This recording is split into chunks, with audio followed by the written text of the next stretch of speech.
अब आपको उत्तर भारत के कुछ शहरों के भी तापमान दिखा देते हैं। दिल्ली के साथ राजस्थान, यूपी और एमपी के कुछ ऐसे शहर हैं जहां माइनस वाले टेम्परेचर की मार है, तो कहीं कुदरत का 3rd डिग्री टॉर्चर भी है।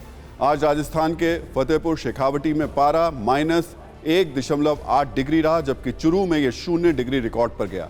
यूपी में सर्दी का सबसे सितम मथुरा में देखने को मिल रहा है, जहां आज मिनिमम टेम्परेचर 1 डिग्री रहा, जबकि कानपुर में पारा 2 डिग्री और बरेली में 3 डिग्री सेल्सियस रहा। इसके अलावा एमपी के नौगांव में भी ठंड का प्रचंड प्रहार जारी है।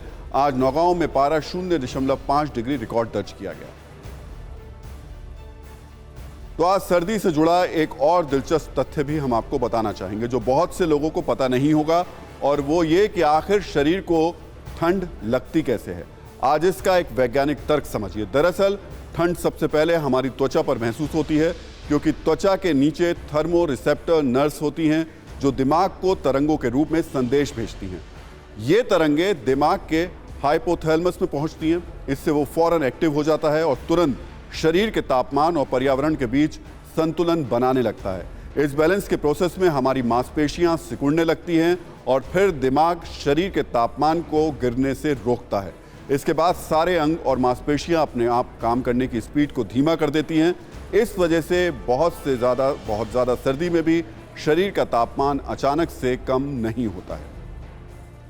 वैसे सर्दी का यह सिस्टम शायद दिल पर लागू नहीं होता है, क्योंकि ये ठंड अब दिल को ठंडा कर रही है, सांसों को फ्रीज कर रही है। इसलिए अगली खबर को दिल थाम कर देखिएगा। सर्दी में दिल को बहुत संभाल कर रखने की ज़रूरत है, क्योंकि खतरे का सायरन बजा है यूपी के कानपुर में, जिसे सुनना बेहद ज़रूरी है। कानपुर में 48 घंटे में हार्ट अटैक और ब्रेन स्ट्रोक से 40 मौतें हुई हैं, जबकि पिछले 7 दिनों में यह आंकड़ा 98 मौत का है। मतलब रोजाना करीब 14 लोगों की मौत हार्ट अटैक या ब्रेन स्ट्रोक से हुई है। इसमें हार्ट अटैक से जान गंवाने वालों की संख्या ज़्यादा है। कानपुर में जिन 98 लोगों ने 7 दिन में दम तोड़ा, उनमें से 54 लोगों को अस्पताल तक पहुंचने का मौका तक नहीं मिला। ऐसी डरावनी स्थिति के लिए डॉक्टर बेतहाशा ठंड को बड़ी वजह मान रहे हैं। इसलिए हमारा फर्ज बनता है कि आपको ऐसे ही साइलेंट खतरे से आगाह हम कर दें। सर्दी वाले हार्ट अटैक पर हमने आपके लिए आज एक सत्ता की कुंजी भी तैयार की है।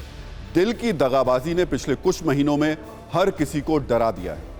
जिस तरह से लोग नाचते हुए, चलते हुए, बात करते हुए और जिम करते हुए दम तोड़ रहे हैं, उसे देखकर लोग परेशान हैं। दबे पांव आ रहे हार्ट अटैक की वजह से मौत का ये मामला संसद तक उठ चुका है और Indian council of medical research यानी ICMR इस पर एक स्टडी भी शुरू कर रही है। लेकिन अब सर्दी के मौसम में अपने दिल को बहुत ज़्यादा संभाल कर रखने की ज़रूरत है, क्योंकि सर्दी में हार्ट अटैक का खतरा कई गुना बढ़ जाता है। उसकी वजह भी समझिए। दरअसल सर्दियों में हमारे शरीर की नसें सिकुड़ने लगती हैं, जिससे दबाव बढ़ जाता है। ब्लड फ्लो कम होने से शरीर में खून के थक्के बनने लगते हैं। ब्लड प्रेशर बढ़ने लगता है, जो हार्ट अटैक का सबसे बड़ा कारण बनता है। सर्दियों में सुबह के वक्त दिल का दौरा आने का खतरा बहुत ज़्यादा होता है, क्योंकि सुबह के वक्त तापमान सबसे कम होता है, जिससे शरीर का टेम्परेचर भी गिर जाता है। इस वजह से क्लॉटिंग तेजी से हो सकती है और हार्ट अटैक आ सकता है।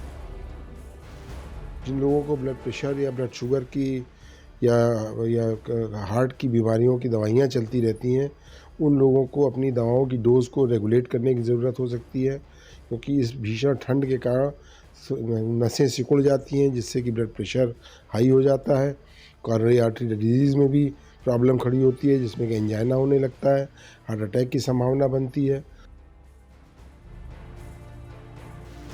तो पिछले दिनों जिस तरह से हार्ट अटैक के हैरान करने वाले वीडियो सामने आए, उनके पीछे कोरोना को एक बड़ी वजह माना गया। अमेरिका में हुई एक स्टडी में यह दावा किया गया कि कोरोना के बाद से दिल के मरीजों की संख्या 14 से 15% तक बढ़ गई है। इसलिए अब इस सर्दी के उन लोगों को और ज़्यादा इसमें ध्यान रखने की ज़रूरत है जिन्हें कोरोना हो चुका है। हेल्थ एक्सपर्ट्स के मुताबिक कोरोना से दिल की मांसपेशियों को नुकसान हुआ है और कोरोना की वजह से जो ब्लड क्लॉटिंग होती है, उसकी समस्या भी लगातार बढ़ती नज़र आ रही है। एक बहुत ही महत्वपूर्ण चीज़ ये है, ठीक होने के बाद भी हार्ट अटैक की आशंका कोरोना में बनी रहती है। यानी अगर आप कोरोना से ठीक भी हो गए, तब भी हार्ट अटैक की आशंका रहती है और 1 साल बाद तक हो सकती है ब्लड क्लॉटिंग। ये एक बड़ी समस्या है जो कि कोरोना के बाद देखने को लगातार मिल रही है। इसलिए ऐसे लोगों को एक्स्ट्रा अलर्ट रहने की ज़रूरत है।